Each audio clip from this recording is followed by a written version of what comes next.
Olá, sejam muito bem-vindos a mais um episódio do programa O Outro Lado da Moeda. Para quem está chegando agora, esse é o quadro aqui no nosso canal da Abrão Filho, que falamos sobre as oportunidades do mercado cambial. Nosso objetivo é mostrar por aqui como diversos mercados acabam se relacionando com o câmbio, direta ou indiretamente. Eu sou a Juliana, jornalista e comunicadora da Abrão Filho, e conduzo as conversas que temos por aqui. Se você é um investidor, um curioso ou alguém que deseja entender melhor como as moedas influenciam a nossa economia global, então você está no lugar certo. A cada episódio vamos mergulhar nas tendências do mercado cambial, acompanhar as principais notícias econômicas e trazer análises aprofundadas feitas por especialistas que de fato entendam do assunto. E hoje nossa conversa vai ser sobre Wealth Planning. Um mapeamento global realizado pela UBS revelou que os proprietários de grandes fortunas, incluindo os baby boomers e a geração anterior, não estão adequadamente preparados para uma sucessão patrimonial bem-sucedida. Especificamente no Brasil, fatores emocionais e culturais complicam ainda mais essa transição. O estudo revelou que dos entrevistados, 45% no Brasil não possuem testamento atualizado e 47% não têm planejamento sucessório. Além disso, a pesquisa revelou que 52% dos herdeiros brasileiros nem mesmo sabem onde estão localizados ativos, em comparação com 49% na média global. Estima-se que a transferência de riqueza dos baby boomers e da geração anterior alcance entre 30 trilhões e 68 trilhões de dólares quando eles falecerem.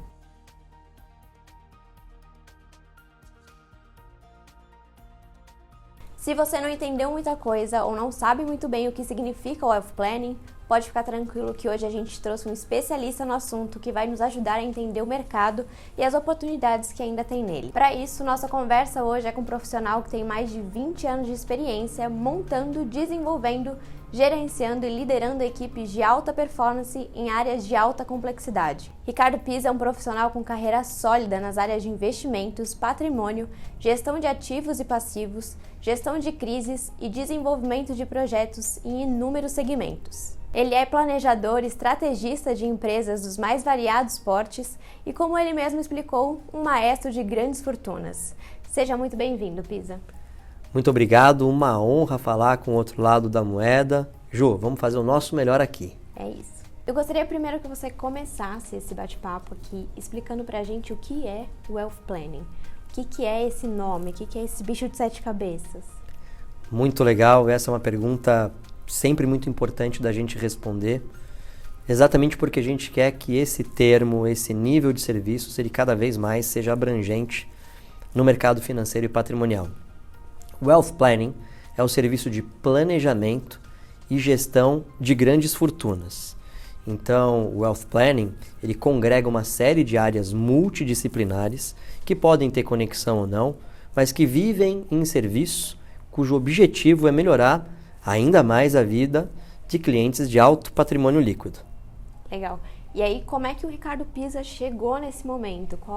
A gente falou aqui no início um pouquinho da sua carreira, de como você fez, mas eu queria entender como é que você chegou nisso, no patamar até que você já chegou, de muitos clientes que já estão super lá em cima. Como é que você fez essa passagem?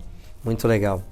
Bom, na verdade, eu já entrei com o objetivo de atuar no Wealth Planning. Então, eu ouvi lá atrás, né, como eu sempre falo aí na minha história, eu ouvi o termo de um grande mentor meu, fazendo uma viagem para a cidade de Santos com ele. Eu ainda era estagiário de Direito, e ele me disse sobre a área. Eu fiquei extremamente curioso com o termo. Isso era 1998. Nem tinha serviço de busca pela internet para você descobrir o que é. Mesmo hoje ainda há uma dificuldade de você entender exatamente o que é o Wealth Planning. Mas de posse daquele termo, né, me deu vontade de trabalhar. Ele me explicou que era dentro do mundo do mercado financeiro, do mercado privado, aquilo que mais se aproximava à diplomacia. Eu falei, pronto. Provavelmente eu deva viajar pra caramba, deva conhecer pessoas extraordinárias. Então, desde o comecinho da minha carreira, eu já me projetei para atuar com esse nível de clientes, com esses serviços todos que eu te disse, que são multidisciplinares. Então, mas foi uma escadinha. Você começa entendendo o que é, como funciona, se especializando em direito, em impostos, contabilidade, administração financeira, investimentos e toda a gama de conhecimento que vai acontecendo com o tempo. Então, você tem que estudar muito, né? Fazer uma trajetória bastante profunda, e o tempo foi me levando a cada vez clientes melhores, clientes maiores, aí ser contratado por instituições financeiras do Brasil e do mundo. Então, foi uma trajetória maravilhosa, que levou bastante tempo para construir. E conheceu muito lugar no mundo. Conheci mais de 40 países a trabalho, né? Então, trabalhando para comprar empresas para clientes, vender empresas de clientes, ajustar seus portfólios transnacionais, fazer negociações de tudo quanto é matéria que você possa imaginar, assim, você nunca sabe exatamente aquilo que você vai lidar, né? Então, é muito dinâmico, não existe você faz isso e aquilo. Não, você pinta coisas que você nem imagina, né? Cuidando de encontrar famílias de clientes, entre tantas coisas. E rodei o mundo. Mas assim, né? Conheci mais de 40 países, mas eu fui muitas vezes para cada um deles. Então, é demais, é bem divertido. Acho que isso até já entra bastante no tema que a gente acabou te convidando para poder falar sobre, que é essa relação, então, do Wealth Planning com o câmbio em si. Como é que você acaba trabalhando isso no seu dia a dia? Como é que ele é utilizado? Por que ele é utilizado? Olha, é fundamental você conhecer câmbio, né? É intimamente ligado na nossa conversa antes da gente aqui realizar o podcast. Eu te disse, né? O Wealth Planner que não faz câmbio, ele não é o Wealth Planner. Porque a gente trata de famílias, patrimônios, indivíduos transnacionais, ou seja, que eles têm lá uma determinada residência fiscal, um domicílio fiscal, mas podem morar em outros países, podem ter uma vida com empresas em outros países. E como é que você transaciona os seus valores? Através do sistema de câmbio. Então, 90% dos clientes de Wealth Planning precisam do dólar.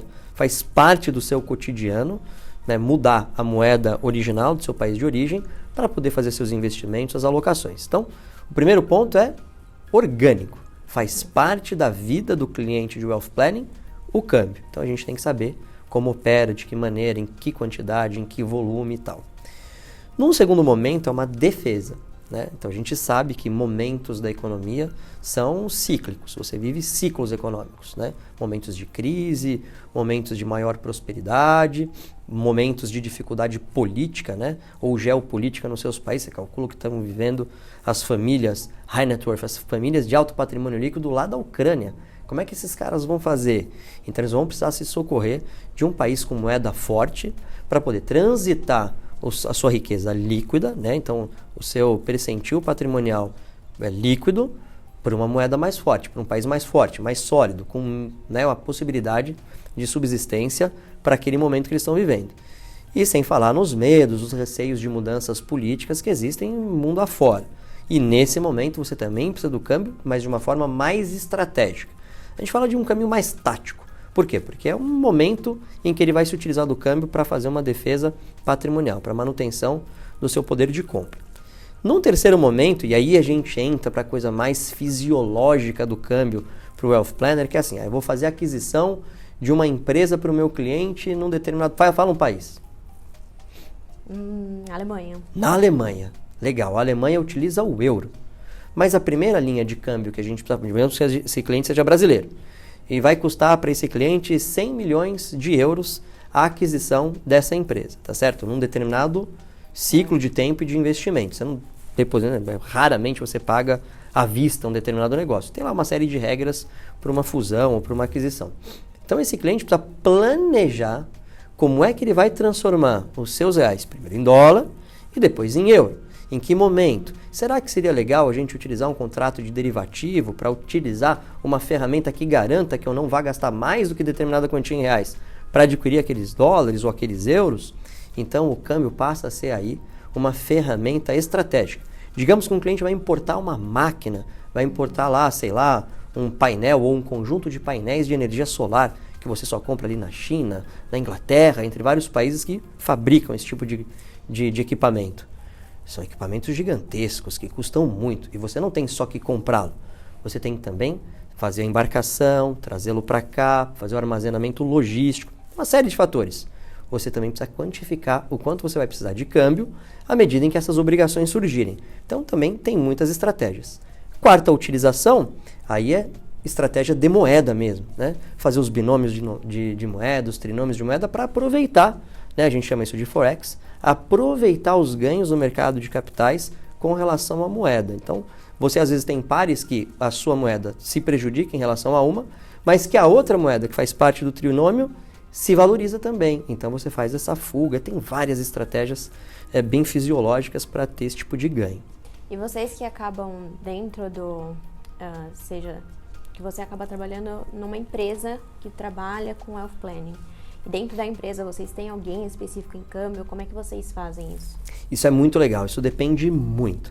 Hoje eu ensino pessoas a se tornarem wealth planners, wealth advisors e CANs. São as pessoas que em geral trabalham no sistema de wealth planning. Então eu não trabalho mais para nenhuma empresa com exclusividade para prestar serviços de wealth planning. Mas existem vários modelos, Ju.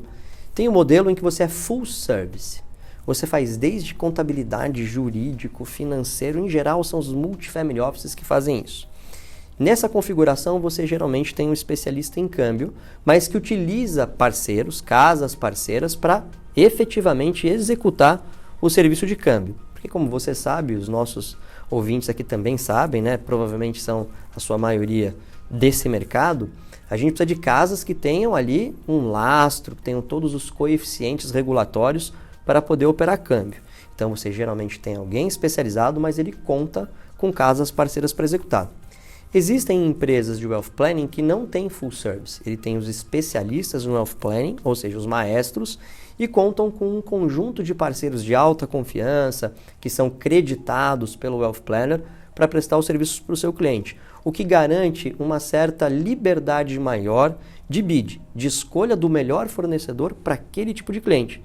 Muitas vezes você preso a uma determinada bandeira, uma determinada casa, você consegue atender um cliente de um tamanho, mas não consegue atender de outro. Existe um perfil de origem que de repente não casa. Quando você trabalha, né, numa casa que é mais aberta, você tem essa facilidade operacional. E o terceiro modelo é um modelo misto, em que você tem algumas atividades de wealth planning feitas dentro, são geralmente o core business, né? Que é o atendimento de gestão financeira, jurídica e contábil, e o restante você tem fora através de parceiros. Então, pode funcionar em qualquer um desses modelos. O que mais funciona é quando você tem boas parcerias com excepcionais casas que sejam capazes de entender a demanda do seu cliente, que no wealth planning é muito específica, né? Tem algumas características, e consiga te atender em termos de volume, porque o volume em wealth planning é brabo, é grande. Então vamos falar desse volume. Quem são essas pessoas que têm esse volume que vocês acabam atendendo, e também uma curiosidade de como vocês abordam essas pessoas, porque o tratamento é diferente, não tem como. Então, como que você acaba fazendo esse jogo com eles, ou até como você apontou, essa maestria, né? Essa condução da música, como é que acaba sendo? Que pergunta legal. Aliás, são duas perguntas bastante desafiadoras. Bom, quem é o cliente de wealth planning? Ele começa na sua base com indivíduos ou famílias que tenham pelo menos $1 milhão líquidos investidos em instituições financeiras. Ou seja, desde o conjunto de ativos, retirando todos os passivos daquele indivíduo ou família, tem que ter no seu PL, no seu patrimônio líquido, $1 milhão líquidos, investidos em instituições financeiras de primeira linha. E isso vai crescendo, né? Você vai tendo as especialidades de 1 a 5 milhões, de 5 a 30 milhões, de 30 milhões para cima. Eu sou especializado nos clientes ultra high net worth, que são clientes com mais de $30 milhões líquidos investidos em instituições financeiras. A minha máxima especialidade são nos clientes com padrão de 100 milhões líquidos, né? Mas é evidente que você consegue atender todo esse degradê. Então, a gente está falando de clientes com baita de um potencial aquisitivo e patrimonial. Bom, como abordar, como atender esse cliente? É muito especial, né? Não é algo que a gente vai ler num livro de vendedor, né? Aquela coisa mais do que é importante que a gente aprenda, entenda, dada a sua aplicação no varejo, que é a maioria do que a gente, né, é a base da sociedade, é a base da nossa economia. Então, tem sua importância. Para o mercado private, para o mercado wealth, a coisa é um pouco mais singela, eu diria muito mais singela, tem uma especialidade muito maior, desde a prospecção, desde a forma como você mapeia quem são os clientes ideais, até a maneira em que você aborda, faz negócios, atende. Por essa razão, eu montei alguns cursos, justamente para explicar e ensinar como você, desde prospectar até fazer o atendimento nesses segmentos, que é muito diferente, Ju. Não dá para tratar de qualquer maneira, não dá para tratar da maneira como é tratado no varejo. Que, como eu disse, a gente tem que respeitar porque faz parte da nossa vida, né? A gente tem que ter o atendimento de massa também especializado e a literatura, os cursos são direcionados, em geral, para varejo. Para o mercado private, para o mercado wealth, você tem pouquíssima oportunidade. Foi aí que eu disse, não, eu preciso ajudar as pessoas a viverem a trajetória que eu vivi, melhor, parecida, não tão grande, mas que de certa forma consiga entrar nesse mercado, porque tem uma demanda enorme vindo por aí. Por que tem essa demanda? Eu ia fazer uma outra pergunta, mas acho que essa tá no time melhor. Essa é legal. Bom, a gente viveu, são fenômenos, né, socioeconômicos. Então a gente tem a construção de toda essa riqueza que a gente tem hoje, toda essa prosperidade que a gente vive hoje, tecnologia, acesso à comida, né? A gente sempre pensa de uma maneira negativa, mas se a gente olhar 80, 90 anos para trás, a gente vive uma vida barbaramente maravilhosa e só melhora. Então a gente tem que ter esse olhar, tem que ter essa clareza. Então, do ponto de vista socioeconômico e histórico, essa fortuna ela foi constituída a partir do começo do século XIX e se projetou no início do século XX. Então, toda essa grande riqueza, esses trilhões de dólares que a gente tem na economia, se formaram, se projetaram nesse momento. O que acontece é que veio a Segunda Guerra Mundial, a Primeira e a Segunda Guerra Mundial, especialmente a Segunda Guerra Mundial, que reorganizou, né, geograficamente os povos ao redor do mundo. Essas riquezas foram encontrando novos lugares para se desenvolver, para se multiplicar. Você deve imaginar que as pessoas que começaram essa fortuna, se tiveram uma primeira sucessão, foi nesse período da Segunda Guerra Mundial. E as pessoas que assumiram o patrimônio lá na Segunda Guerra Mundial, multiplicaram, desenvolvendo, estão com quantos anos agora? Imagina que elas assumiram com 20, 30, 35, 40 anos de idade aquela fortuna daquele período, do período da Segunda Guerra. Um grande exemplo, a monarquia britânica. A querida rainha Elizabeth acabou de falecer e transferiu o seu patrimônio para o seu sucessor, o rei Charles, que já tem quantos anos? Está na casa dos 80 ali. Quase 80 anos de idade. Portanto, vem uma nova transferência. Essas pessoas que acabaram de assumir, que estão assumindo, vão ficar muito pouco tempo sob a posse desse patrimônio. Então vem uma demanda gigantesca. Porque a sucessão, ela é primada por um fator de multiplicação. Então você tem geralmente um patriarca e uma matriarca e vão dividir o seu patrimônio em 2, 3, 4, 5 filhos. É cliente à beça para todo mundo atender. E nós passamos os últimos 20 anos nos especializando em tecnologia e varejo. Poucas pessoas se especializaram no mercado Private Wealth. Aqueles que se especializaram foram mais para o mercado de luxo, né? O mercado de carros de luxo, barcos de luxo, roupas de luxo, mas não especificamente para o atendimento de serviços especiais para indivíduos e famílias de alto patrimônio líquido.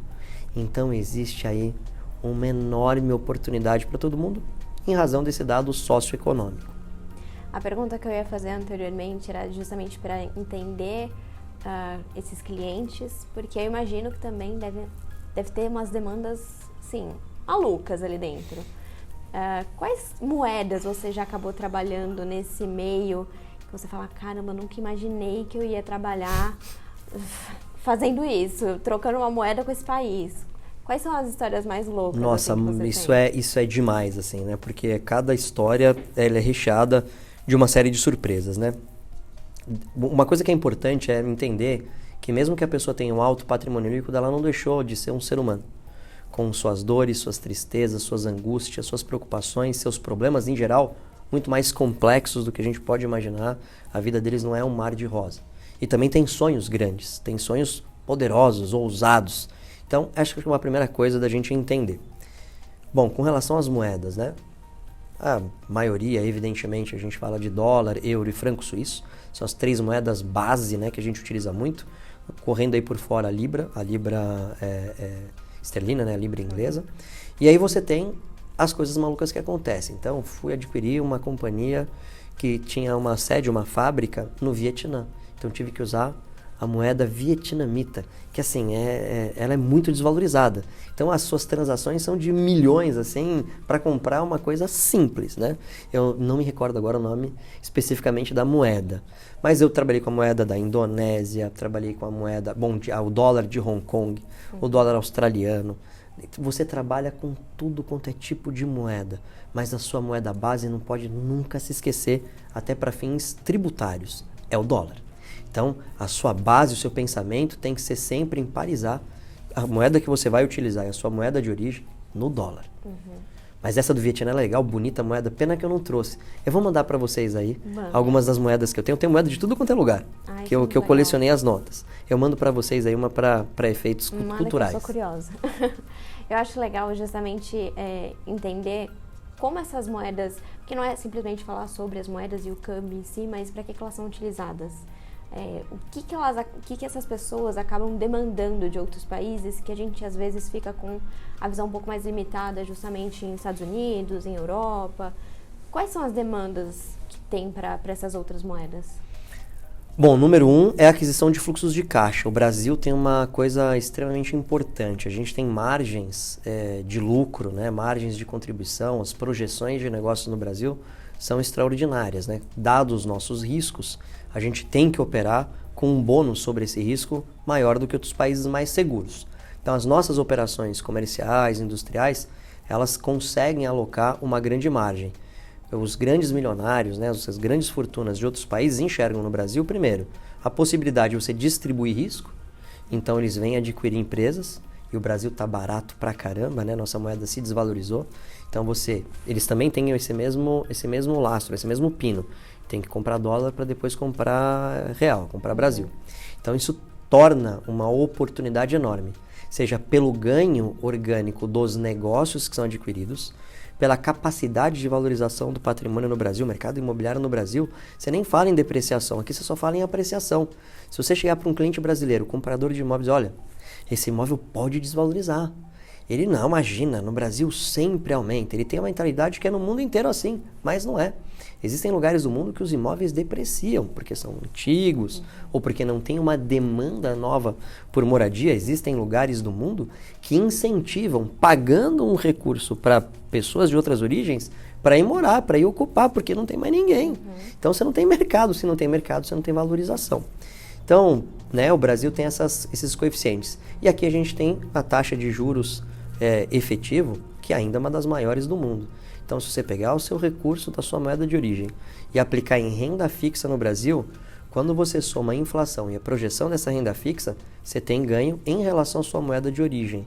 Olha que coisa extraordinária, né? Então, quando uma grande família, uma grande fortuna, observa esse aspecto para diluir risco, dados seus investimentos globais, o Brasil é um excelente cenário. Então, compram muito empresa e compram muito mercado financeiro no Brasil. Ah, bom saber. Tem uma pergunta que eu queria fazer que é um pouco mais específica, acaba sendo um pouco da família em si, mas a gente sabe que existem muitas famílias aqui no Brasil, né, que têm essa gama muito grande, essa demanda muito grande, mas existem algumas demandas que vocês acabam atendendo lá fora também? Ou não necessariamente uma família que esteja lá fora, que seja brasileira, mas esteja lá fora, mas de fato uma família lá fora que vocês consigam atender, seja por conta da proximidade, enfim. Tem essa demanda também? Muito. Naturalmente que a gente trabalhando no Brasil, sendo brasileiros, a maior demanda vai ser de clientes brasileiros. Eu diria uns 80%, 90% são clientes brasileiros que podem ainda ser residentes fiscais no Brasil, têm o seu domicílio fiscal no Brasil, ou eles se mudaram, né, mudaram sua condição fiscal, têm domicílio fiscal fora, mas que ainda tem muitos negócios no Brasil, você permanece a administrar o seu patrimônio. Então esse é o mais comum, de 80% a 90%. Mas esses camaradas, esses clientes, eles te indicam muitos clientes de fora. Então vai depender muito das suas relações, do seu networking. Eu tive, né, não sei se sorte ou se a coisa boa de ter atendido muito clientes internacionais, clientes de fora, que me eram indicados por clientes brasileiros e por manjar muito de imposto de renda transnacional, né, ter feito bastante curso fora, me facilitou muito conseguir atender esses clientes. Então, quando eles queriam saber de Brasil, recorriam a mim.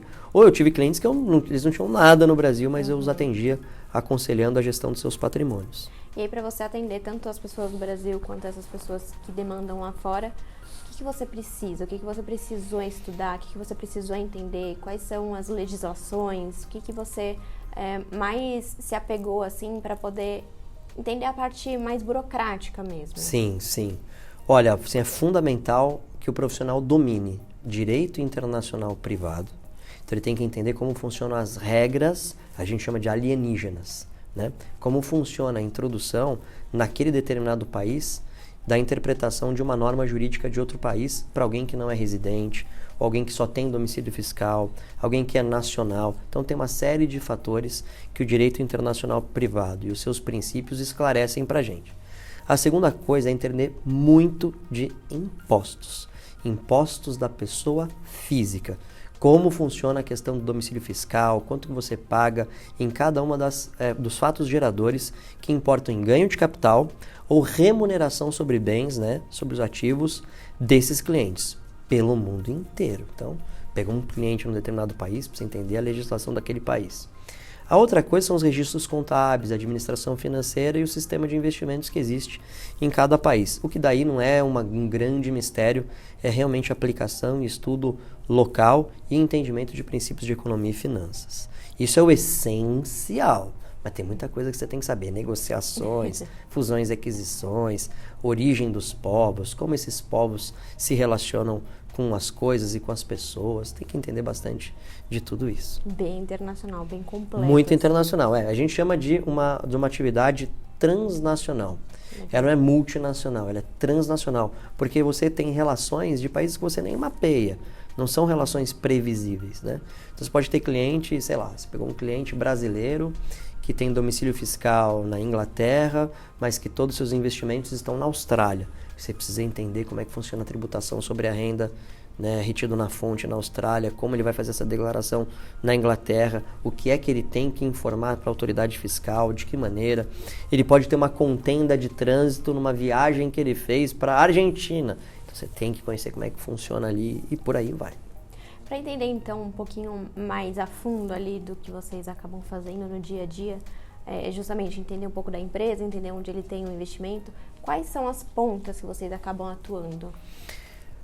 Uau!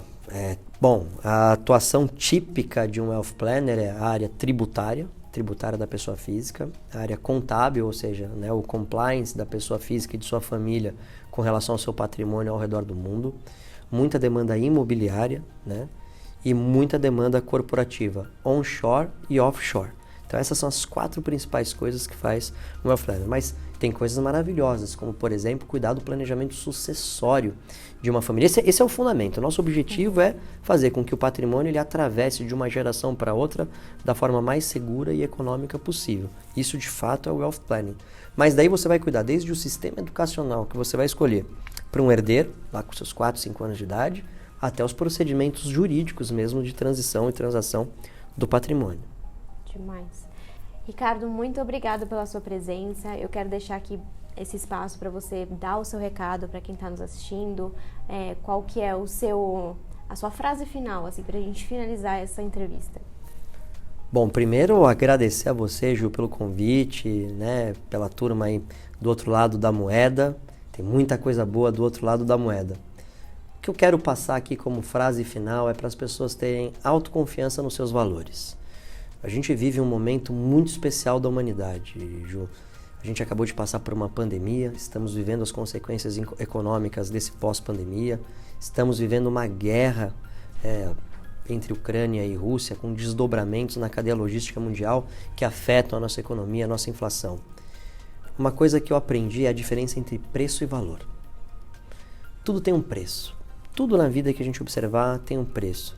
Mas o quanto de valor você agrega com as escolhas que você faz. Então, é preciso que nós brasileiros acreditemos um pouco mais em nós, que tenhamos um pouco mais de autoconfiança e entender que a gente tem ativos muito importantes. Que lugar do mundo você consegue receber gente tão diferente, de maneira tão harmoniosa, calorosa e dar esperança? Então, a gente tem que estar munido de esperança e acreditar nos nossos valores.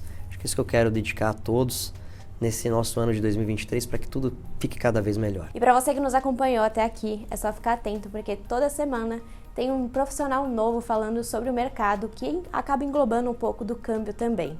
E se você está sentindo falta de algum outro mercado que ainda não foi falado por aqui, é só deixar nos comentários. Muito obrigada e câmbio desligo!